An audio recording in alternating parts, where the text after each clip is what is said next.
दोस्तों, Indian history में सबसे ज्यादा परसेंटेज वाइज डिविडेंड देने वाला जो स्टॉक है जिसका नाम है माजेस्को लिमिटेड, उसके ऊपर हम लोग आज बात करेंगे। फंडामेंटल और टेक्निकल एनालिसिस दोनों करेंगे। उसके साथ साथ इसमें आज पर द प्रैक्टिस हम लोग एनुअल रिपोर्ट में भी कुछ निष्कर्ष निकालने के लिए कोशिश करेंगे। तो यहाँ पे हम लोग डिस्कस करने वाले हैं एक्चुअल में कि यहाँ पे इतना बड़ा जो डिविडेंड अमाउंट है उसके लालच में हम लोग को ये इन्वेस्टमेंट करना कितना सही है और कितना गलत। और यहाँ पे मैं जो फंडामेंटल और फिनेंशियल एनालिसिस जब होगा कुछ ऐसी चीजें बताऊंगा जो कि आप लोगों को देख के हैरानी हो सकती है, और उसके बाद जो टेक्निकल एनालिसिस में हैरान होने के लिए ही बात है। और यहाँ पे आप लोगों को मैं बताऊंगा कि डिविडेंड के बाद यहाँ पे कितना तक मार्केट ये माजेस्को लिमिटेड का स्टॉक गिर सकता है। तो उसके साथ साथ हम लोग हर कुछ प्रोस्पेक्ट में इसको एनालिसिस करने के लिए कोशिश करेंगे और उस एनालिसिस में एक अच्छा निष्कर्ष निकाल के हम लोग का कॉन्फिडेंस और बढ़ाएंगे, सो दैट हम लोग के पास एक अच्छा इन्फॉर्मेशन रहे माजिस्को लिमिटेड के ऊपर। तो आखिर तक वीडियो के साथ मेरे साथ बने रहिएगा और आपको पूरा प्रॉपर इन्फॉर्मेशन यहीं से ही मिल सकते हैं अच्छे से। नमस्कार दोस्तों, मार्केट डिलाइट में मैं आपका फिर से स्वागत करता हूं। मैं आपके साथ बात करने वाला हूं आज माजिस्को लिमिटेड के बारे में।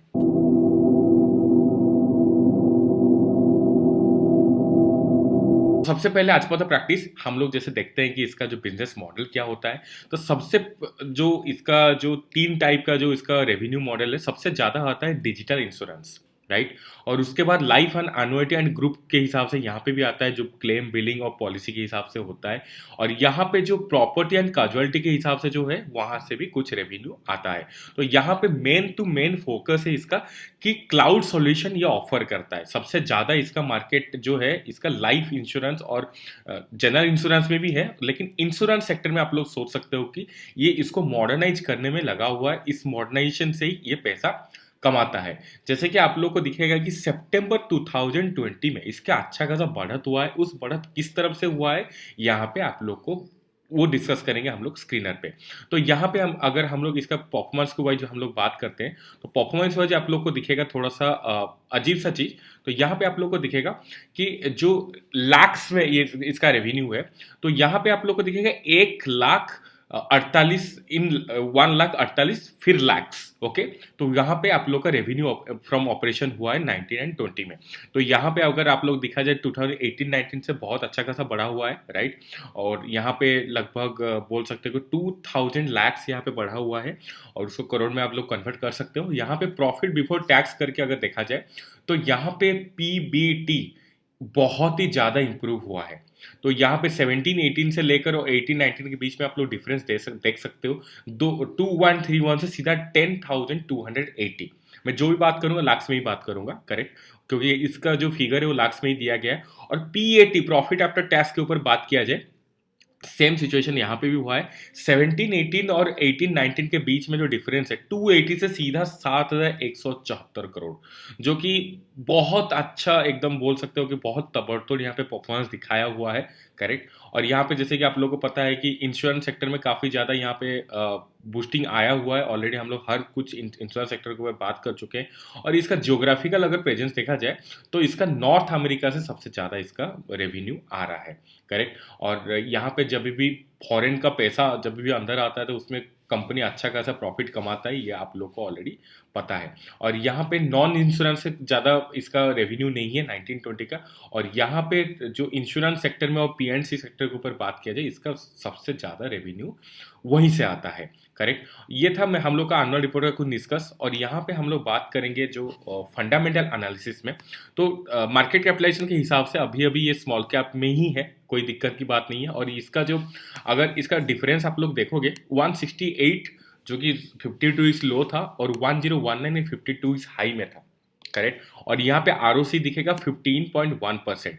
लेकिन अगर आप लोग पीयर्स कंपैरिजन करोगे तो यहाँ पे आप लोग उतना अच्छे से इस कंप्यूटर सॉफ्टवेयर के ऊपर ही है, लेकिन यहाँ पे अच्छे से आप लोग नहीं कर सकते बिकॉज माजेस्को का जो आप लोग का बिजनेस मॉडल है, बिजनेस रेवेन्यू अलग तरीके से आता है।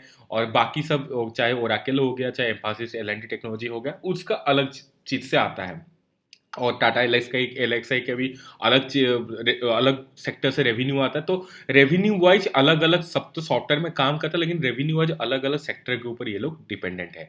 तो उसके हिसाब से बात किया जाए कि जो आरओसी 5 ईयर्स का है 9.61, उससे ऑन एन एवरेज से अच्छा उससे ऊपर ही यहाँ पे ट्रेड कर रहा है आरओसी अभी का माजेस्को का। और यहाँ पे डेट है कंप्लीटली जीरो, कोई दिक्कत की बात नहीं है। डेट टू इक्विटी रेशियो भी निकल के आता है कंप्लीटली जीरो। और प्लेस परसेंटेज यहाँ पे थोड़ा सा खतरनाक हो सकता है, जो कि 4.10% है। और प्रोमोटर होल्डिंग सीधा आके 36.8% के हिसाब से आ चुका है।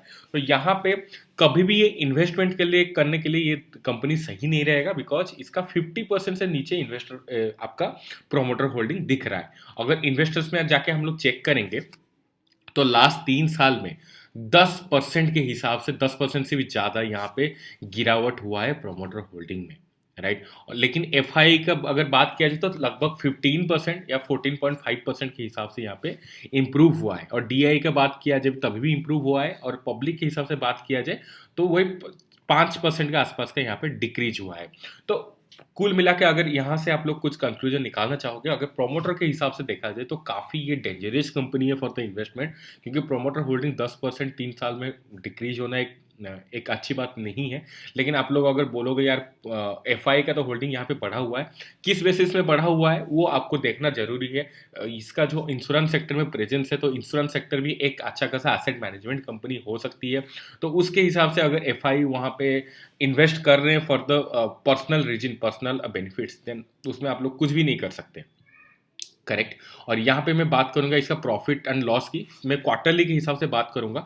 तो यहाँ पे आप लोग को दिखेगा कि जो नेट प्रॉफिट यहाँ पे जो दिख रहा है कि 1758 आपका सितंबर 2020 में, यहाँ पे मैं हाईलाइट किया हुआ हूँ 1758 का यहाँ पे जो प्रॉफिट आप लोग को दिख रहा है, तो ये कहाँ से आया हुआ है 3104। यहाँ पे पूरा 11 करोड़, यहाँ पे कभी 11 करोड़ हुआ करता था, वो 3104 करोड़ हुआ कर रहा है। क्या चीज़ है वो मैं भी आपको बता देता हूँ, दैट इज अदर इनकम।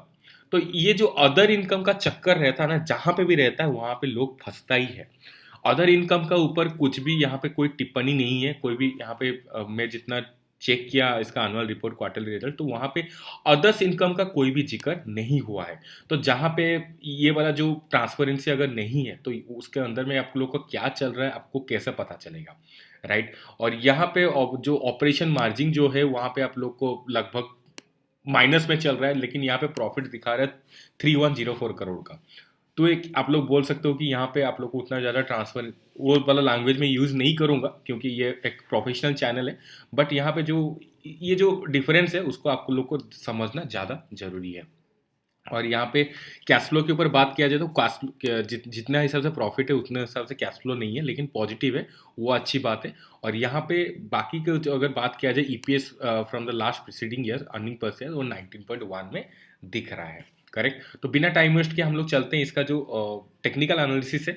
तो 5813 जो है हम लोग का चार्ट, उसमें हम लोग को प्रतीत हो रहा है 1 डे चार्ट में एक अच्छा खासा गिरावट। यहाँ पे जितना अच्छा इंटेंसिटी था तो टूट चुका है, उसके बाद अभी क्रॉसओवर होकर नीचे आने के लिए जरूर कोशिश कर रहा है। और 1 वीक के ऊपर बात किया जाए तो यहाँ पे आप लोग को दिखेगा कि एक अच्छा खासा जो बढ़त, उसके बाद यहाँ पे थोड़ा सा अगर जूम करके आप लोग देखोगे इसका इंटेंसिटी में भी यहाँ पे रुकावट आया हुआ है। तो इस इंटेंसिटी के हिसाब से भी आप लोग देख सकते हो कि यहाँ पे थोड़ा सा गिरावट भी दिखाया हुआ है। तो for the mid term and short term में हम लोग गिरावट भी दिख गया। और यहाँ पे लॉन्ग टर्म में अभी हो सकता है कि थोड़ा सा कंसोलिडेशन हो सके और इसका लोअर लेवल को भी टच कर सके। और यहाँ पे भी आप लोग अगर कंक्लूड करना चाहोगे तो for the short term, mid term and long term यहाँ पे एक गिरावट ही दिखने वाला है। मल्टीबैगर पैटर्न के हिसाब से बात किया जाए, इसको हम लोग आज मल्टीबैगर जो बोलते हैं हम लोग रिवर्स ट्रायंगल, आज रिवर्स ट्रायंगल ले नहीं सकते बिकॉज इसका शार्पनेस तो बिल्कुल है ही नहीं। और उसका जो प्रीवियस जो चार्ट है वो 45 डिग्री स्लोप में बिल्कुल भी नहीं है, करेक्ट। और यहाँ पे सबसे जो हम लोग को रिलायबल पैटर्न लगता है दैट इज आप लोग का कैंडलस्टिक पैटर्न। तो सबसे पहले आप लोग देखोगे, यहाँ पे मैं थोड़ा सा जूम कर लेता हूँ ताकि आपको अच्छे से दिख जाए। तो यहाँ पे जो 3 और 4 रेड कैंडल बना हुआ है वहाँ पे आप लोग को दिखेगा वॉल्यूम में अच्छा खासा सेल हुआ है, रेड वॉल्यूम बहुत ज़्यादा दिखेगा। मतलब यहाँ से लोग निकल रहे हैं, शायद हम लोग को चिपका के शायद और कोई उसको बेच के और कहीं पे इन्वेस्ट कर सकता है।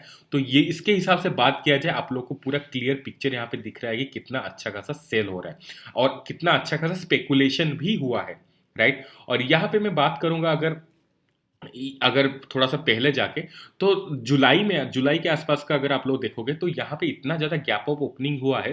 तो यहाँ पे जो बोलते हैं ना, जो तार विच्छिन्न हो जाता है, जो कम्युनिकेशन विच्छिन्न हो जाता है, तो वहीं से हो चुका है। तो एक बार यहाँ पे, यहाँ तक तो गिरेगा ही, अच्छा खासा गिरेगा, 386 का लेवल तक आराम से गिर सकता है। और यहाँ पे अगर आप लोग डिविडेंड लेके फिर 386 में आप लोग बेच पाओगे तो आप लोग के लिए प्रॉफिट है। अगर नहीं बेच पाओगे तो फिर दिक्कत हो जाएगा। अगर मतलब कोई बाइंग करने के लिए नहीं रहेगा तो आप लोग को प्रॉब्लम हो सकता है। और यहाँ पे उसका जो नेक्स्ट लेवल में गिरावट हो सकता है वो 311 तक भी हो सकता है। तो यहाँ पे 311 रुपये में अगर आप लोग बेच पाओगे, अगर आप लोग अच्छे से बेच सकते हो तो बहुत अच्छी बात है। यहाँ पे डिविडेंड और बेचना का जो होता है वो लगभग 1,000 रुपये के आसपास का हो रहा है। मेरे को एक्चुअली पता नहीं है आप लोग का कितना बाइंग प्राइस है, तो उस हिसाब से अगर देखा जाए तो यहाँ पे मैं लेवल बता देता हूँ, तो उस हिसाब से अपना जो पोर्टफोलियो का बैलेंस है उसको हिसाब से आप लोग मेंटेन करना ज़्यादा सही रहेगा, राइट। और यहाँ पे निफ्टी के साथ कोरिलेशन के ऊपर बात किया जाए, 0.85 है, बट इसको ध्यान में रखिएगा कि ये काफ़ी ज़्यादा फ्लक्चुएट होता है। कभी 0.6 भी हो सकता है, कभी 0.9 भी हो सकता है। तो उसको लेकर ज़्यादा आप लोग एनालिसिस उसमें मत करना। कभी भी आप लोग मार्जिन के ऊपर एनालिसिस करते हो तो इसको कोरिलेशन कोफिशिएंट को थोड़ा सा साइड में रखना है, क्योंकि काफ़ी ज़्यादा फ्लक्चुएट करने वाला ये कोरिलेशन कोफिशिएंट को लेकर हम लोग इन्वेस्टमेंट डिसीजन बिल्कुल भी नहीं लेना चाहिए, राइट। और यहाँ पे जो डाइवर्जेंस है, डाइवर्जेंस यहाँ पे एक बुलिश डाइवर्जेंस बना हुआ था, लेकिन शार्पनेस के साथ नहीं बना हुआ था, तो इसका रिजल्टेंट काफ़ी छोटा निकला। तो ये वाला जो आप लोग का बुलिश है था, यहाँ पे जो उछाल था, इसके कारण ही था, इसका जो डाइवर्जेंस के कारण ही था। और यहाँ पे अभी के लिए कोई भी डाइवर्जेंस आज सच नहीं बन रहा है। तो डाइवर्जेंस के हिसाब से अभी के लिए हम लोग कोई भी कंक्लूजन नहीं निकाल सकते। मैं इसका चार्ट इसलिए सामने लाया हूँ ताकि आप लोग को एक डाइवर्जेंस में एक सम्यक धारणा मिल सके, करेक्ट। यहाँ पे अगर हम लोग बात करेंगे स्टोकेस्टिक आरएसआई की और हाइकेनसी का जो चार्ट है उसका कॉम्बिनेशन की, तो यहाँ पे ऑलरेडी ओवरसोल्ड जोन में आ चुका है। अभी भी कोई बाइंग सिग्नल नहीं आया हुआ है, उसका मतलब है कि यहाँ पे अभी भी गिरावट बाकी है। अभी जो ट्रेंड अभी चल रहा है, रिसेंट वाला ट्रेंड, उसको कंटिन्यू कर सकता है। और 1 वीक के ऊपर बात किया जाए तो यहाँ पे आप लोग को दिखेगा ओवर बॉट जोन में पूरा जा चुका है कंप्लीटली। और यहाँ पे कोई सेलिंग सिग्नल नहीं आया, बट बहुत जल्दी आ जाने वाला, बिकॉज इसका जो कैंडल्स है वो काफ़ी छोटा होने वाला हो रहा है धीरे धीरे। और यहाँ पे जो प्राइस है उसका सेगमेंट में काफ़ी छोटा सा डिफरेंस दिख रहा है, राइट। और यहाँ पे 1 मंथ के हिसाब से बात किया जाए तो सेम सिचुएशन यहाँ पे भी है, ओवरबॉट जोन में जा चुका है, बस सेलिंग सिग्नल आने की तैयारी में है। उसके बाद आप लोग को काफ़ी ज़्यादा गिरावट दिख सकता है। एक ये हो सकता है कि जब भी इसका जो डिविडेंड का जो एक्स डिविडेंड डेट का वो कंप्लीट हो जाए, तब से इसका गिरावट अच्छा खासा शुरू हो जाए। तो मेरा जो सजेशन रहेगा कि इससे दूर रहिए। बहुत सारा स्टॉक है स्टॉक मार्केट में, और यहाँ पे खाली मार्जिन के ऊपर अगर काम करके आप लोग को पैसा निकालना है तो उसको थोड़ा सा उस टाइप का जो थॉट प्रोसेस है उसको थोड़ा सा हम लोग अलग रहना ज़्यादा सही रहेगा। अगर कोई भी दिक्कत हो इसके ऊपर जो मार्जिन का अभी एनालिसिस हम लोग किए, तो मेरे को कमेंट्स में जरूर पूछ सकते हो। और अच्छा लगा तो जरूर लाइक कर देना। आप लोग कितना हेल्प हो पाए वो भी कमेंट्स में जरूर लिख सकते हो। और आपका अपना अपना फैमिली का और अपना पोर्टफोलियो का ख्याल रखते रहिए। अगले वीडियो के लिए मेरे को इजाजत दीजिए। Thank you so much.